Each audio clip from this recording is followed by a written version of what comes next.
There is a sign of the day of judgment unfolding right now before us all. It is so obvious that it is impossible not to see, yet the very actors involved remain blind to it. That is where I realized the tragedy of the modern Muslim world. The masses are indoctrinated by Ulema, who serve rulers, not God. They relativize the words of the Prophet ﷺ, dismissing Bukhari and Muslim. Yet they unquestioningly respect the political reality imposed upon them by their kings. I remembered the hadith reported by Anas radiallahu anhu. Scholars are the trustees of the prophets, as long as they do not mix with rulers. Remember this. But when they begin to mix with rulers, then they have betrayed the prophets, so beware of them and stay away from them. This is precisely why most people do not observe things seriously. The sign is clear.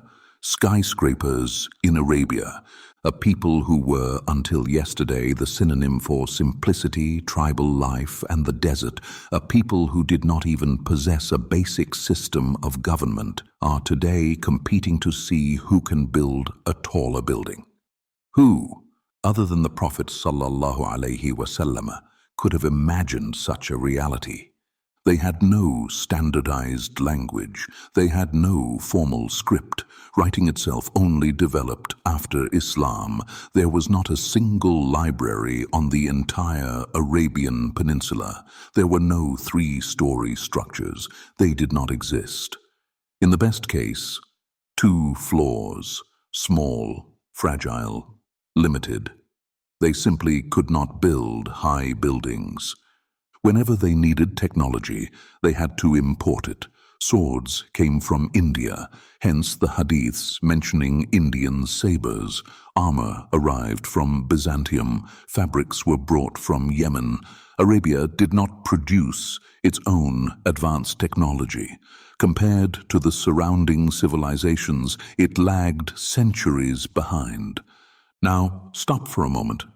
Imagine a barefoot shepherd in the desert of the 7th century. No water, no roof, no state, no wealth. And imagine telling him, "Your land will one day touch the sky." He wouldn't just laugh. He would think you were mad.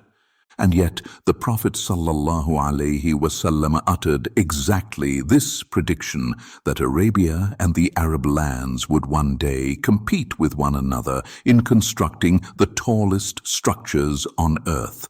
Not just that high buildings would exist, but that men who were destitute yesterday would compete with one another over whose building would be taller. This was not a statement about progress. This was a description of a mindset. Wallah, this is completely obvious today. The oil-rich families who control that region today, many of their rulers were born in extreme poverty. Listen to the interviews of the older princes who are still alive. They speak openly. When our fathers came to power in the 20s and 30s of the last century, there was no oil, there was no wealth, there was no luxury. They speak of a time without running water, without shoes, without slippers. Children ran barefoot on the burning sand. And what did our Prophet ﷺ say? You will see barefoot shepherds competing in the construction of high buildings. Their ancestors were shepherds. They were barefoot, and today they are billionaires. So what is their pastime now? In what do they compete? Year 2000, the Faisalia Center rises. Year 2010, the Burj Khalifa pierces the sky. Then another tower, and another. Every ruler, every prince silently says, "Mine will be taller." The Burj Khalifa alone is 2.5 times taller than the Empire State Building. Think about that.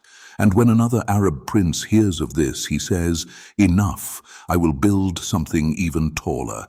It is as if, mashallah, their iman is so strong that they want to prove the Prophet ﷺ was right. As if they are shouting, Look, we will fulfill his words with our own hands. But understand this clearly. The Prophet ﷺ did not mention this as praise. He did not say it as a blessing. He mentioned it as a sign. And signs are not celebrations. Signs are warnings. Here we encounter the key words. Yatatawaluna fil bunyan. This does not just mean building high. It literally means to elongate oneself in the sense of rivalry. Who will be higher? Who will be better? It implies pride and boasting through height. It is reported from Abdullah ibn Amr ibn al-As, one of the most learned companions. This narration is found in the collection Al-Musannaf by Ibn Abi Shaybah. Abdullah ibn Amr, right in awe, said, "When you see that tunnels have been dug in Mecca, and when you see that the buildings have risen above the peaks of the mountains, then know that the day of judgment has already cast its shadow over you." Islamic scholars such as Ibn Hajar al-Asqalani, commenting on the Hadith of the Shepherds, said, "The meaning of the Hadith is that the state of the world will be overturned. People of the desert, Bedouins, who were a synonym for poverty and tents, will come into immense wealth. Instead of using that wealth for the general good, they will squander it on luxury and arrogance, competing over who has the taller house or tower." Precisely this competition, the Arabic word tetavul, is the core of the problem, not the construction itself. This is what we see in the Gulf today. Reported that the Prophet ﷺ said, "The hour will not be established until people build houses that resemble marahil," which refers to painted, striped garments. Recorded by Bukhari in Al-Adab al-Mufrad, graded authentic by Sheikh Albani. While the modern world celebrates construction, the Prophet ﷺ had a completely different stance on investing money in walls that are not necessary.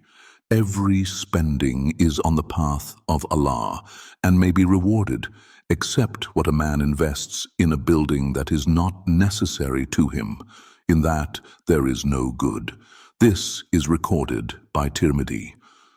This explains the mindset of today. People build vacation homes where no one sleeps, palaces that stand empty while their neighbors go hungry. Islam does not forbid a roof over one's head. It forbids dead capital in bricks that serves only arrogance. But let us return to those who relentlessly build, confirming every hadith. As buildings grow in height, humility sinks. As concrete reaches toward the heavens, hearts become emptier. What was once a desert of sand is becoming a desert of souls. Today, 3, 4, now 5 of the 10 tallest buildings on earth stand in that very region. Think. And who built them? Men whose grandfathers slept under the stars. Shepherds who once walked barefoot. Today they compete, not in faith, not in knowledge, but in height. The buildings have changed, but the question remains, have the hearts ascended? These are not coincidences. These are not historical accidents. These are signs foretold by our Prophet ﷺ, and they are unfolding today, right before our eyes.